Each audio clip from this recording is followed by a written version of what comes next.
Ladies and gentlemen, I present Mr. Stanley Adkins for a historical presentation today. Thank you. I'd say most of you know me or know of me for being infamous rather than famous, but for background, I was born and raised right here in Summersville. I was born in Richwood, West Virginia at the Catholic Hospital. My middle name's Sean, so there were some Irish nuns there. I was raised in the big city of Worth, West Virginia. We're all Nicholas Countyans. Who would not know where Worth is? Right. Most of you. Worth is this big. One sign says Worth on each side of it, so it's technically that big. Went to Nicholas County High School, went to West Virginia University, got my master's at University of Virginia. Sorry about that. Came to Summersville in about back to Summersville, served in the military, came back to Summersville, and I've been here ever since, and I don't plan on leaving. I like it here. My ancestry is all right here in Nicholas County, although part of it kind of migrated here from Clay County and Kentucky. And as we spread that tree out, you know, it gets pretty broad. About all of mine ends up in Scotland or Ireland, and some of those Irish were actually French Huguenots who were kicked out of France. Thank goodness for that again. But I'm going to talk about several things today, and if I get a little long-winded, you know, start shuffling your feet or coughing or something, and I'll quit. A little bit of background as far as when I was the mayor of Summersville, I started something, I did it on my own, called SCTV, Summersville City TV, and for the first few months, I had no input, no content, so I just read historical stories and put up historical pictures just for people to look at. It just ran in a reel. One of them was Gad, which had millions of viewers, that I wrote that story and just read it. But somebody picked it up, WVU picked it up, they came and did a expose on it. But if they still have it, they've got a lot of those tapes down there that they can use as context that has a historical value. The formation of Richwood from Cherry Bottom in 1902, Gad, lots of things. So you might check on that. And if they don't have it, they're easy to recreate. I thought I'd talk today first about, my direct lineage here was Benjamin LeMaster's. And probably most of you are or know somebody who sprang from Benjamin LeMaster. He served in the Revolutionary War, came to Buck's Garden, and produced 10 daughters. My lineage is Charity LeMasters, who married a guy named John Garner Stevenson. And if you look at the 1818 people who gathered to form Nicholas County, one of those was John Garner Stevenson, and he also built the first courthouse. He and his brother. The first courthouse sat, if you're standing in front of, I don't know it's the old Nicholas County Bank or the new Nicholas County Bank, down by the pharmacy, straight across the street where the Warnerberry House is, where the courthouse was.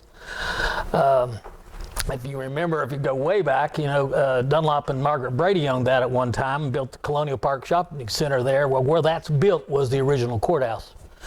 And it had a jail. The first sheriff, by the way, stole all the money and absconded. So we started so if you want to read about that, but then John Garner Stevenson, he married a lady and they produced Benjamin LeMasters Stevenson. He married a lady named Priscilla Forsyth, and they produced Osceola Stevenson, and that's my great-grandmother. She first married Nottingham. He got killed in the logging woods, a log rolled on him. As a side to that, one of his great-grandsons was known as the human bowling ball, and he played pro football, Don Nottingham, and had his origins in Clay County, West Virginia. Osceola married James Newton Hamrick, and I don't know if you've ever spent much time in Clay, but where the Crestmont Dairy is, that was the Stevenson home place. They produced lots of Hamricks, and that whole area is, filled with them. And my grandmother and her sister, her name was Australia Hamrick Mullins. she married my grandfather, Andrew Jackson Mullins, and I knew them well. Even though they were born, 1875-ish, they didn't, they survived a long time. My grandfather didn't die until about 1982, and produced a lot of Mullinses, and this county is eat up with those. My mother was the youngest. Her older sister was Dorothy Mullins Roberts. She lived at Gad. She married a guy named Ephraim Roberts. And the Beulah Jackson was one of those. Marie Dooley was one of those. Fred Roberts, the assessor, was one of those. There was Harvey, and there was a bunch of them. So if you're Roberts connected, that's one. My mother was the youngest of 13 children. 2 of them died. One of them died in childbirth. And as a twin, there was Lena and Leona Bell Vass. George Vass, Bobby Lou Vass, and her twin sister died, and then Leif, who was the next oldest, his name was Lafayette. Don't know where he got that name, but he was got the consumption. You know what consumption was in 1902? Anything that stopped you up, got pneumonia, that's consumption, and he died of that. But the rest of them, did well and have populated much of this county. But I thought I'd talk a little bit about Benjamin Lemasters. And there's some quirks in there that some of you probably haven't heard. But Benjamin, they were very early settlers here, but he sprang from, his father was Isaac Lemaster, and he lived in western Maryland in the 1740s. Well, they had a lot of trouble with the French. There we go. Kicked us out of France, and the Indians who had had joined together, and they had a lot of trouble. So he moved back to eastern Maryland. Charles County was actually the county, but at some point in time, and I don't have the exact date. I do have them, but they're not important for this discussion. The French had effectively give up, trying to take over that part of the region, and they signed basically what was called the Treaty of Duquesne, where we truthful Americans promised the Indian, if you'll stay west of the Ohio River, we'll stay east, and you can believe us. We won't break that promise. Okay, well, we might, but somebody will. But at any rate, as far as the Indians, in the Indian language, my great-grandmother was full-blooded Cherokee. There was no word in the Cherokee language for lie. They didn't understand it. They knew they couldn't understand it. But so when Isaac heard about that, they moved to west, and were granted 400 acres at a little place on Deckers Creek. Deckers Creek is in Monongahela County. It's Monongahela County, and I went to school there. It's disappointing, but on the Monongahela River, and they got 400 acres on Deckers Creek. He didn't like it there. He stayed there for a while, but he and his son Benjamin traveled back in 1770s to visit his sister in Morgantown. While he was there, joined the Revolutionary Army. So Isaac sold his holdings on Deckers Creek to Isaiah Morgan. Isaiah Morgan then formed a little town there, which later on became the county seat, Morgantown. So my grandfather used to own Morgantown. So when we talk of reparations, I'm kind of wanting Morgantown back. I think it's fair, don't you? Good luck. Yeah, good luck. So he then came as part of, as a little background on him during the war, he was with General Washington's army, and he formed, I did write those down, he reported on they wouldn't give him his war pension. They said, well, you was never here. No record of you. So he had to submit affidavits, and he said he was in the Battle of White Plains, Trenton, Princeton, Brandywine, and Germantown. Germantown's Philadelphia, north of Philadelphia, Brandywine. And he was wounded at Brandywine. He got a musket ball in his heel. And it was a minor wound. It was a mini ball, and they transported him to Pittsburgh. And while he was there in Pittsburgh, he met Rebecca Martin and was smitten. and promised he'd come back for her. And after the war, well, he went back to the war after he healed up. He did. He came straight back to Pittsburgh, married Rebecca Martin, and they came to the Kanawha Valley. The way you came to the Kanawha Valley then was not through Lewisburg, there was no way. I mean, it was a mere bridle path. You had to go north, Pittsburgh, down the river, and up the Kanawha. So he arrived in Kanawha County. And there's some indications that he had some disputes with some people down there, which ended badly for the other people, so he had to leave. And so he, through his war record, was granted Buck's Garden.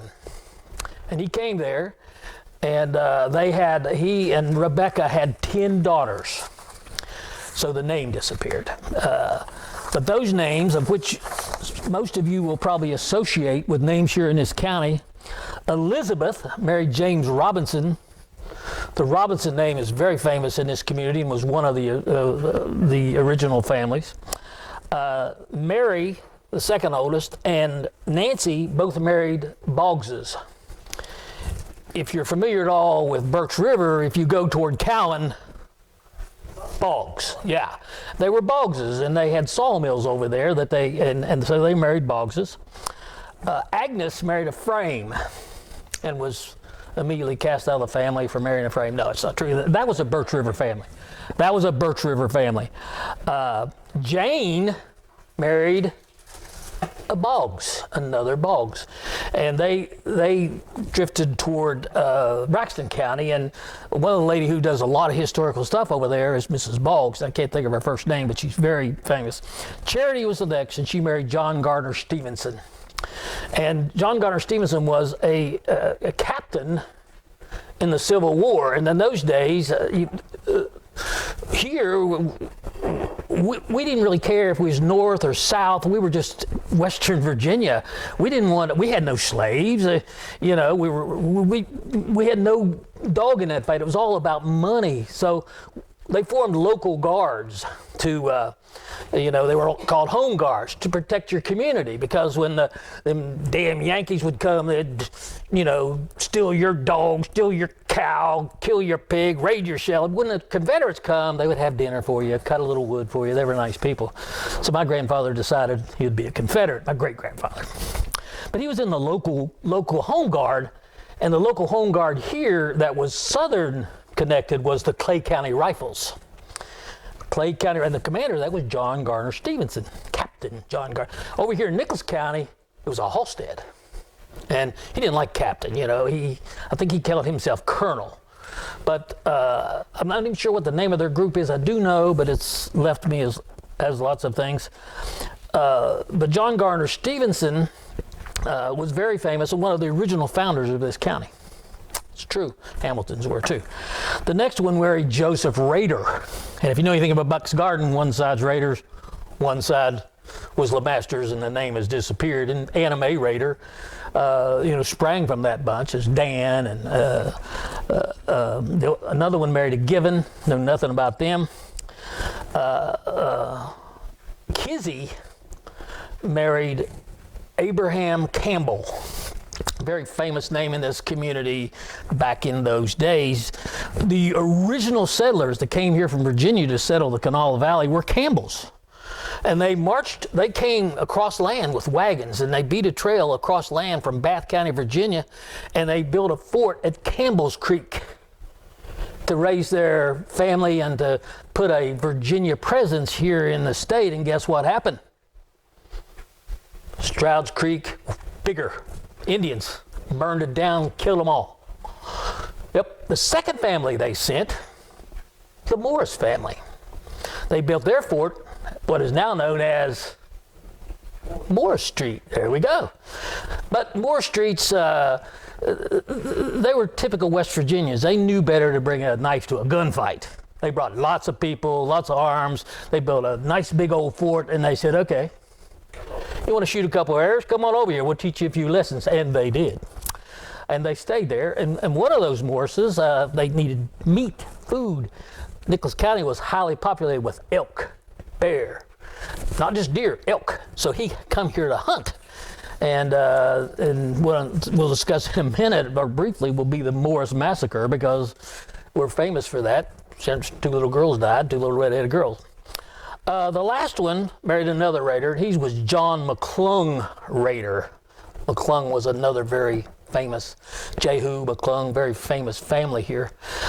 So as you can see, the LeMaster's name spread wide, and probably almost everybody in the Nicholas County who's a member of the DAR, the females, has a LeMaster's connection. My mom, I tried to get her to join. She said, "A bunch of old people. My God, I'm not going over there." She was 90 at the time.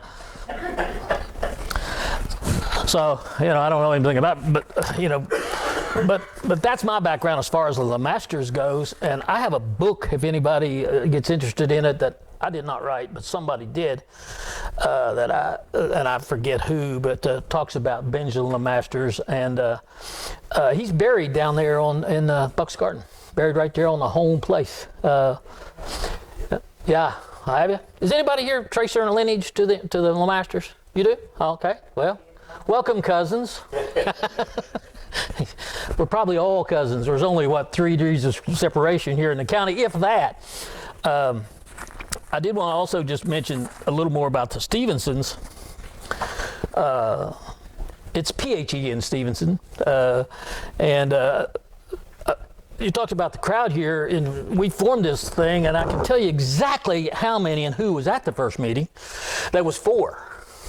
That was me, Bonita, Hilda Gross, and Shirley Johnson Gross. Everybody knows Shirley. That's the part of Johnson City. Hayes Johnson, Lou Johnson, lots of famous Johnsons. But anyway, that was the 4. We talked about the Old Main. I formed it too with a couple ladies. I didn't form it. They said, "We got to have all the paperwork done. You do the paperwork." And those 2 ladies were Sarah Agnes Johnson and, I had that name a second ago when you were talking, but Legg, Mrs. Legg. Tim Legg was her husband, lives down on Lee Street. I forget her first name. She's a very, very nice lady. Those 2 they worked for Board of Education, and they were going to tear that building down. They said, "Oh, no. We're not." Of course, Sarah Agnes, her maiden name was Malcolm. And Malcolm's owned almost all of Kessler's Cross Lanes after Fred Kessler, and so, but they were at that first meeting, and that was it. And they just did it to protect it because they did not want it tearing down. And I'm glad to see some people taking interest in it, because I went there. A lot of us went there. It was built by a construction company. I have pictures of it being built. I have pictures of the dedication, and Anna Mae Rader had in her trunk the dress that she wore to the dedication. Laid very nicely, and she called me cousin because of the LeMasters. Laid very nicely in a trunk. I'm sure the boys threw it out, but let me talk a little bit about John Garner Stevenson. They first came here in West Virginia. Well, they were from Northern Ireland, basically, and they left there and came here in the 1600s. They were here a long, long, long time, and the patriarch of that was James the First, and that's what he called himself. And then he had James II and James Three Sticks for third, and Nathaniel. But at any rate, they were in Stanton, Virginia. It's not Staunton, it's Stanton. Go ask them. Stanton, Virginia, and he met and married a lady. Her name was Ann Gardner. That's where the John Garner, and Garner, not Gardner, Garner, that's where the Garners comes from and all the Stevensons' names. But they moved from there in 1760 to, this shocks me, Phillips Run on Muddledy Creek. Yeah, that's where they moved to. And they were there a long, long, long time, and actually they reproduced there. They had a lot of begats, and we know what begats are, don't we? Read the Bible, begat. Okay, I threw that in. Okay, but of those children, the oldest was John Garner Stevenson, who's my heir. There was Joshua. He married a Nancy Dodrell, very big Birch River name. David married a Ewing. her name was Nancy. Alexander, Elijah, Samuel were some of the kids, and I don't know who they married, never did find out. But then when John Garner Stevenson married Charity LeMasters, cool name, huh, Charity? I thought that was cool. They produced a whole bunch of kids. Benjamin was my heir, and he married Priscilla Ann Forsyth. And if you do any research on the Forsyth name, it doesn't get a lot more Scottish than Forsyth. Her family was all from Scotland. The one that I thought was a good name of his children was Martin Van Buren Stevenson. So, cool name, and Martin Van Buren, he did something, I don't know, what's he, like president? Oh, okay. But I thought those were unusual names, but these guys were sawmillers, and they cut and hand sawed lumber.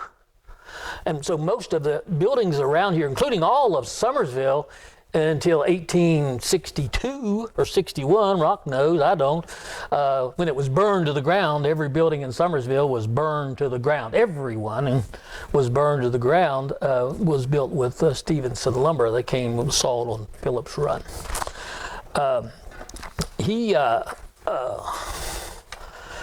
Benjamin's, well, I won't get into that line, but Benjamin, my great-great-grandfather, married Osceola, and my mother actually met her. And this is, I mean, that was her grandmother, but she was elderly. I mean, and people, the average age, I just read the paper today now, is 78. It wasn't in 1860. It wasn't 78. It was more like 48. But she married twice. The second time she married James Hamrick. But they were gospel singers that traveled all over the country, the Hamrick family, which I always thought was pretty cool. That's where I get my Hamrick with a K. That's where my son's a musician. I have no abilities in that area. My last topic, and like I said, years ago, when we formed this thing, I was always interested in history because Bonita told me to. That was it. But when I became the mayor, I got interested in maybe trying to preserve some of it. So for every week, for 8 years, every week I wrote a historical article that I called Out of the Past. And I have at least most of those. And some of those, it was now some 16, 18 years ago, could have value for you also. If you want me to print them and give them to you, if you want, make a notebook of them. Some of them are associated with pictures. One of them's about her grandmother, and I gave her a copy, Rhonda, and she likes it.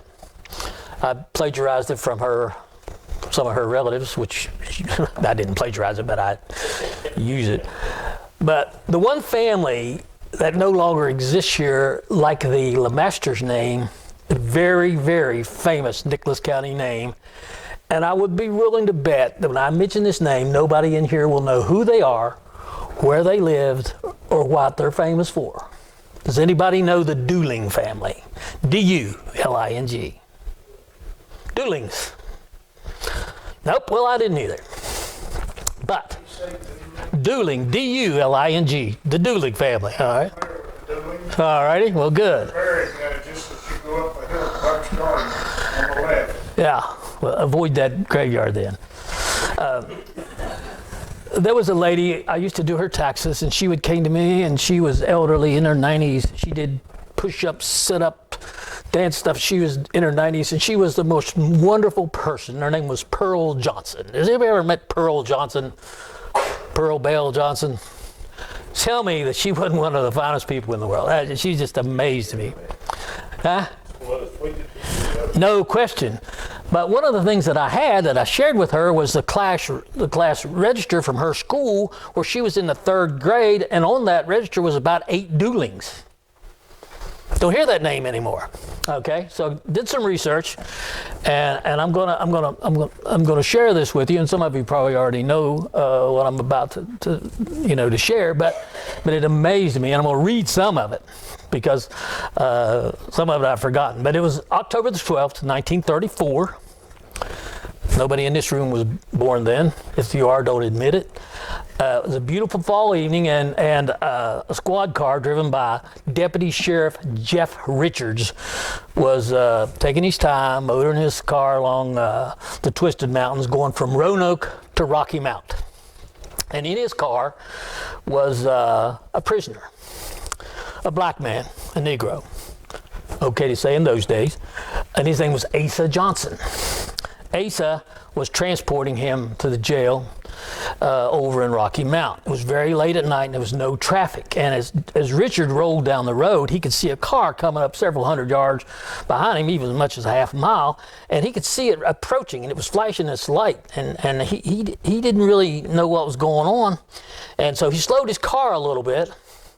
And as he slowed his car, the car pulled around and came up beside him.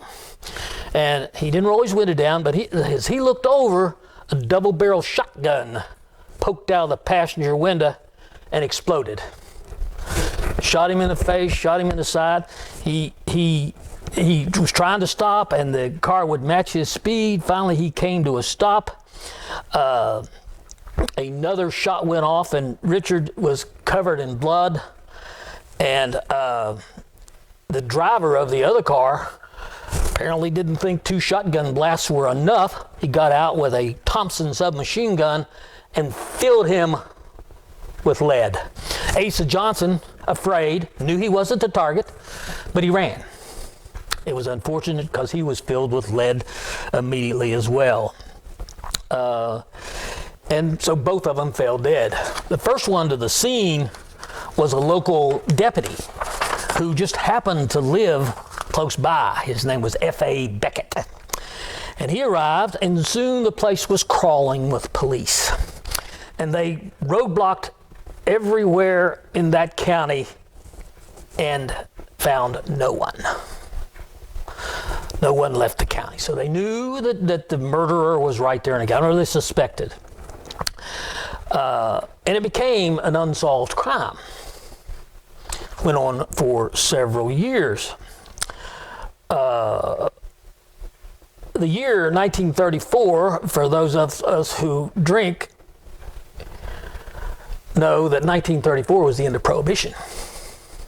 Before 1934, there was renegade moonshine running from Bath County out in all of these areas.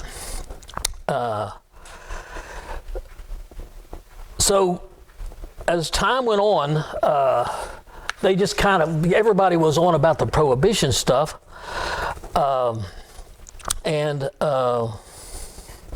So they didn't really find out. Almost 2 years later, on July 17th, 1936, there was a guy named Clarence Simmons. Everybody called him Big Boy because he was. He was a deputy sheriff, and he was finishing his shift in Roanoke. And he was rolling down the road toward Rocky Mount, where he lived. And next to him was another deputy by the name of Charles Boone, who was nodding off sleeping. And they saw a car approaching. And so they slowed, and suddenly machine gun fire belched out of the side of it, killing Big Boy Simmons instantly, wounding Charles. Went over into a ditch. The guys hopped out of the car with their machine guns ready to blaze, but they saw a couple other cars approaching, and so they ran. So Charles Boone actually survived.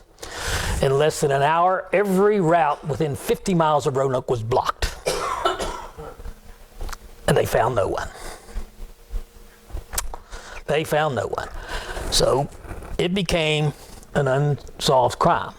2 years later, two state policemen, a state policeman by the name of Williams and Springer, both old veterans of the Virginia State Police, began to believe that both of them were stalked and killed by the same people. In those times, living in this county right here was a family whose patriarch was Hub Dooling. Hub, and there were several of them, Earl, and there were several Dooling boys, and their forte was picking up moonshine in Bath County, Virginia, and delivering it to the multitude of coal camps here in this county. And that was their stock and trade. They got these fast cars, and they would load them in the trunk, and away they would go. One of their boys, two deputies from that area, had chased down one night, he in the fast car, and their story was that as he approached the state line, he opened up his car door and jumped out and broke his neck, and it killed him. His name was Dooling. He was from Nicholas County, West Virginia, down Route 39. Yeah, that's where he's from, down in Summers country. Well, Hub, he didn't believe it. He said, my boy don't jump out of no car.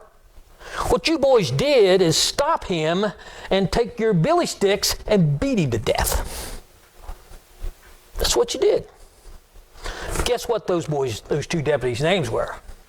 Their names at that time were on tombstones because big boy had been killed downtown Roanoke. Jeff Richards had been killed.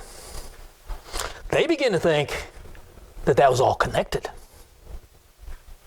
So they held a grand jury and indicted the Doolings.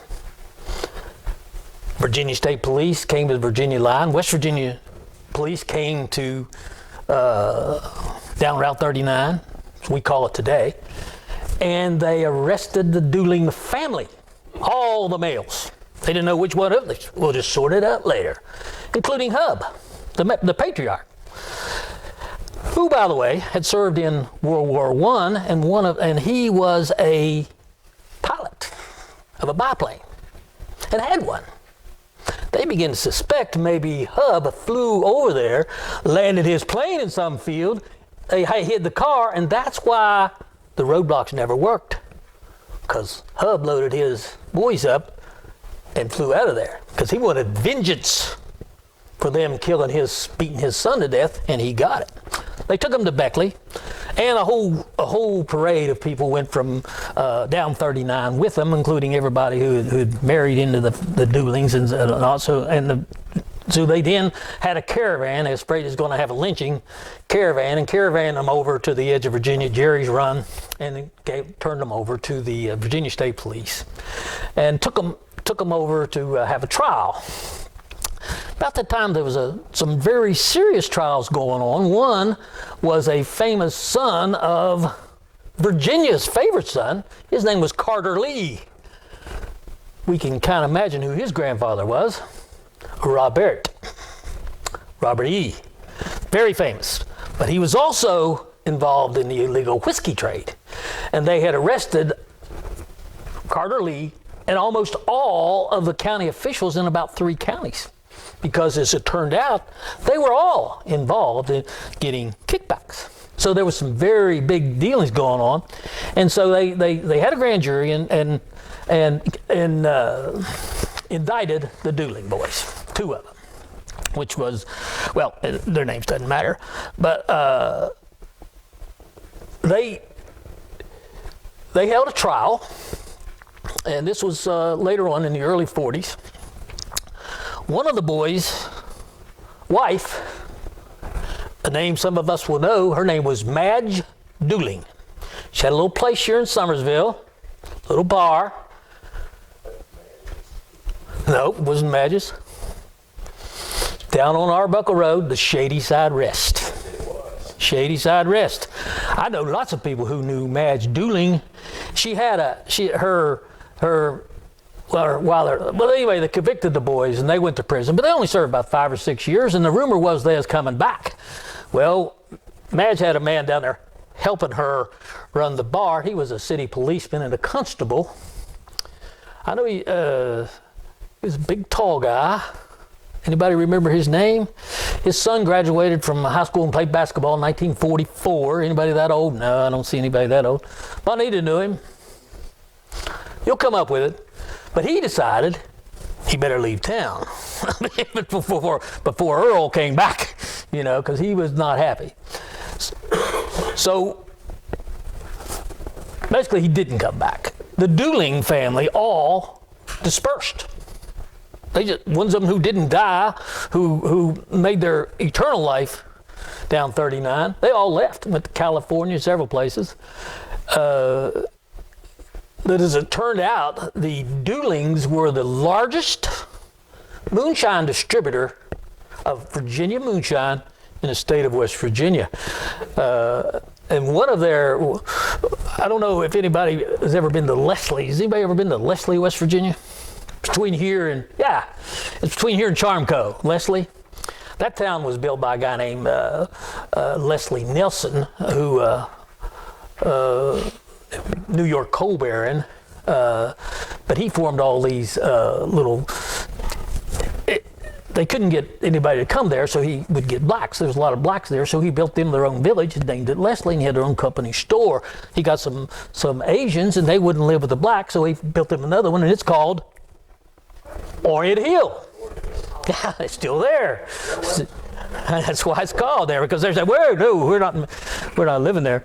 I have another story I wrote about that it's a true story. The last lynching in West Virginia, Leslie, West Virginia, and they hung. They didn't hang him there. They took him to Lewisburg and hung him at a place called Battle Hill. Yeah, and shot him while they hung him. But anyway, the Dooling family, they dispersed.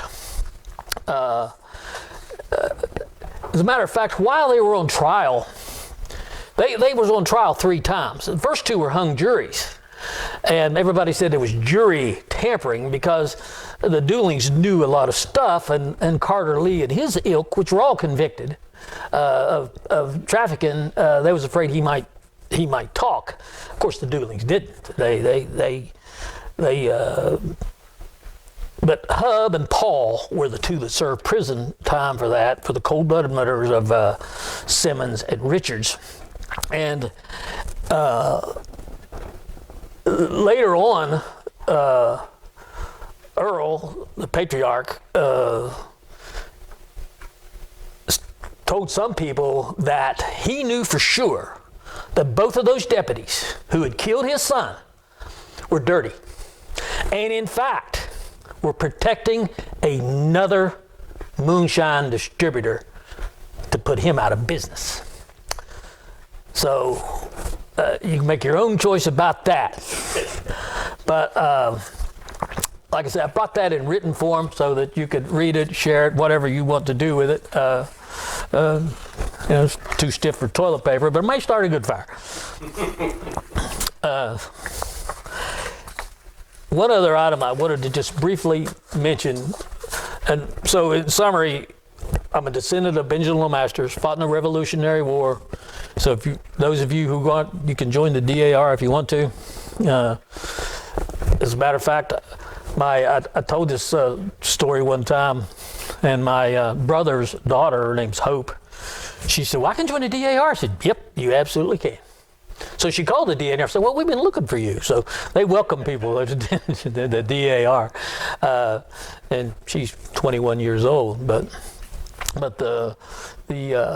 so Stevenson, or Lemasters, to Stevenson, to Hamrick, to Adkins is how that all works. Another one of my lines was my grandfather was Andrew Jackson Mullins. His father was Mandy Bill Mullins, a very famous Clay County name, and Rob's wife is the same. She's my first cousin, so same line, huh? I'm sure it does. I'm sure it does. Ruin my day, will you? No. Mandy Bill Mullins. Mandy Bill. In about 1840, his father was named William Baldy Mullins, but everybody called him Baldy. It was Baldy, but everybody called him Baldy. And they were all 5'6" and chubby. Wait a minute. That answers a lot of questions, doesn't it? But they in Clay County, West Virginia, and this may get a little bit in the weeds, but there was a company that owned 40,000 acres of timberland up the Elk River. 40,000. They made clothespins someplace, and it wasn't Richwood, but they made clothespins someplace, and they went bankrupt. You're out. So the bankruptcy court divided it up in 10 different plots of 4,000 acres each, and Bandy Bill bought one of those. All right, William Bolly bought one of those, Bandy Bill's father. And that sounds like a lot, but 4,000 acres in the wilderness of Clay County, I don't know what, $6, $400, something. I mean, it was some number that we can't believe, and I don't know what that is. But he got his deed on a sheepskin. And so he died off, and when Bandy Bill Mullins come, he brought his young wife. Her name was Delilah Deal. She was full-blood Cherokee Indian. He was about 5'2", and she was tinier than him. Indians weren't big people in those days. But they produced several sons. Andrew Jackson's one of them. There was Frank Mullins, which was his brother, and they married two sisters. Blanche Hamrick and Australia Hamrick married Andy and Frank. So all of those people. Warren Mullins is one of those. Used to be superintendent of schools. Benny just died. He was one of those. It was Corky, D. There was a bunch of them. And there was a bunch of my family, too. Opal Hammond, John Andy Hammond, Belinda Hammond. There was all kinds of those. But at any rate, Bandy Bill Mullins was the son. And when the railroad came through, J.G. Bradley's, anybody ever heard that name? Yes. Yeah, absolutely. Wyden. So he wanted to build a railroad up through there, and he did. It was called Buffalo Creek and Golly. The chief engineer, his name was Bernard Mullins, was chief engineer on that, and which was Mullins. That's my grandfather's brother, Dave's boy, and Bandy Mullins, the doctor, was Bernard's grandson. Kent was his dad. But anyway, long story short, the railroad wanted to come through there. Well, Bandy Bill said, "You're not putting any." Yeah, no. He said, "Well, if you don't take it, if you don't give it to it, we'll take it. We'll law you over it. We'll go eminent domain." He said, "Well, you go right ahead. I mean, because you ain't taking my land. You ain't putting no railroad through my land. Big smoking nastiness, and I can't get to the river." They made a lot of their living by cutting logs, skidding them down to the frozen Elk River, and then in the spring they would form up these log rafts, and they'd float them down the Canal River to load on the steamboats for fuel and to send to Cincinnati to be sold, and that's how they made their living. And it was pretty tough. And that area was in the area known as Adair. I have a friend of mine. Am I running over? Sorry. Okay. I have a friend of mine. His name's John Satch Woods. He's from over in that country. He can take you right to where that farm was. I can't, but he can. So anyway, so they said, "Okay, listen. Here's what we'll do. We'll go buy you nice flat land, and we'll trade you." So J.G. Bradley came, and he bought all the land from the Robin Wood Road, from what's now the Calvin Post Office, clear through the Tioga Road. Yeah. It's like $4,000 in 1903. And all the family, I got a picture of my grandfather in Australia, and Silman Mullins was the second son, and we all know some of his sons. Bill Mullins, the math teacher, and Dorothy Roberts and Leif was in the wagon coming from Clay to here. Well, once they were here, Bandy, Bill, and Delilah, Frank had 12 kids. Andy had, Esau White married one of the girls. He just said, "I can't take it. There's too many of you all," and she's an Indian. So they moved up where the golf course is in Richwood, and they browsed cattle, which means they would buy them, just turn them loose, nick their ear or something. So, and then in the fall, they'd gather them up and take them down to Camden and sell them. And I'll finish with this. It's now a guy named Powers ended up buying that farm, but he had a huge poplar log, which he had at 103 years old when he died. 103. That's what the family Bible says. Now, we could argue that. My dad was 2 years older in the family Bible too, because he needed a driver's license, which worked really good until 1942, draft age. He spent his 17th birthday in La Havre, France. So, "Oh, you're 18, right?" "Oh, yeah, I got a driver's license." But at any rate, he was hewing this log out for his coffin, which for his own. He's going to build his own coffin. And he got some lung infection, URI, upper respiratory infection, consumption, flu, you name it. But he got it, and he got on his horse at 103 and rode to Calvin on his horse and died there. And Mr. Powers was going to buy the place. He was they ended up finishing hewing out the coffin. He had cut the top out real nice and buried him in that poplar log up there on the ridge. He's not buried in the Mullins cemetery there on Benny's farm. He's buried there on the ridge. But most of y'all who know me know that I can talk about history for hours and hours. Rhonda certainly knows. When she comes to see me, she can't shut me up. And I know a lot about her family, and I think it's an amazing story. So what you ought to do is to have Rhonda come up here. As we think was, we had, for example, this little house right. Try to get where you can see it. See this little house right here, shed, whatever. What is that? Outhouse. How would you like to have to use that last night?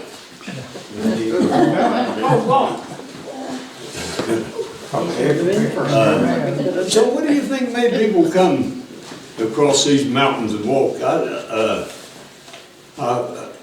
Surely roads. Where'd Stanley go? He left. He left. He didn't want to hear me, did he? But anyway, anybody want to give me an idea? Freedom? That's a fact. That's a fact. You know the picture of the man, of the rattlesnake, and says, "Don't tread on me." Where do you think that come from? West Virginia. The Minutemen. The sign is out of West, never come from West Virginia. It's in the Revolutionary War period. This old lady wrote of her 4 sons that she told them to go forward, my sons, and fight the battle of freedom. And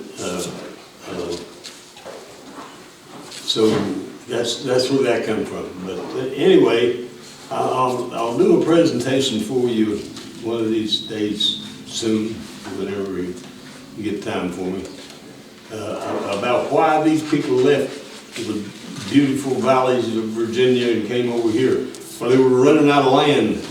Their airships were eating up everybody's land, so they came over here. But there was another thing. Their cattle had to be fed. Did you ever think about gathering up acre and harvesting acreage and chestnuts to feed your cattle through the winter? You could do it. They did that. And there's a story about down here on Armstrong Creek.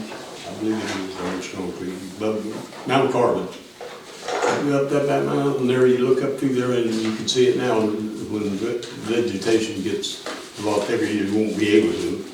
But there's a fence goes up through there that's been argued about ever since it was discovered out of stones, a rock wall, and nobody is sure. They're just called a prehistoric fence from prehistoric people that they don't know anything about. And it runs for miles. But I'll let you in on something because I know why it's there. That hillside is very, very steep, and that fence runs along like that. And there's a ravine down in the bottom. If you got down in there, I don't know how you could get out of it. You know what I'm talking about. Well, I'll tell you why they built that fence. All these acres and chestnuts up there, these are primitive people though. But when that big hillside, when the acorns and the chestnut fell off and that rolled clear down there in that valley, you couldn't get, and so they built that fence to catch them in, and all they had to do was just go up there. That's my opinion. But there's a lot of things in the historical things to talk about that I never got a lot interested in it until I went back to school when I was 60 years old and graduated with a history degree from Fairmont State University. Now it was a state college then. And that's what really got my interest in it, is why did people come over here? And it was so they could harvest acres and chestnut and stuff to feed their cattle, because the land was worn out in Virginia raising corn and cotton, and their animals they couldn't raise. You can't raise corn, for example, or tobacco over 3 or 4 seasons, and your ground wore out. Well, I know it shouldn't bother it. Then what we do with worn out ground? That's about it, but they didn't have enough. Yeah. So they did the experiment with the French really helped, tried to help Jefferson out with just what you're talking about. But they Albemarle County, that's what the rich land soil was in the valleys. So they might kind of mined that and spread up, because there wasn't fertilizer. Yeah. They'd never invented fertilizer yet. But there's a lot of stuff like that to talk about and have a lot of fun. And they're good things to know. And I'm glad to see that there's many of you out as there is, and I really think we're going to see something happen with the Historical Society, and we got some good people. I'm not saying the times is not really good right now, but if we hang on and work at it, I think we'll do well. Thank you for coming. Thank you, Mr.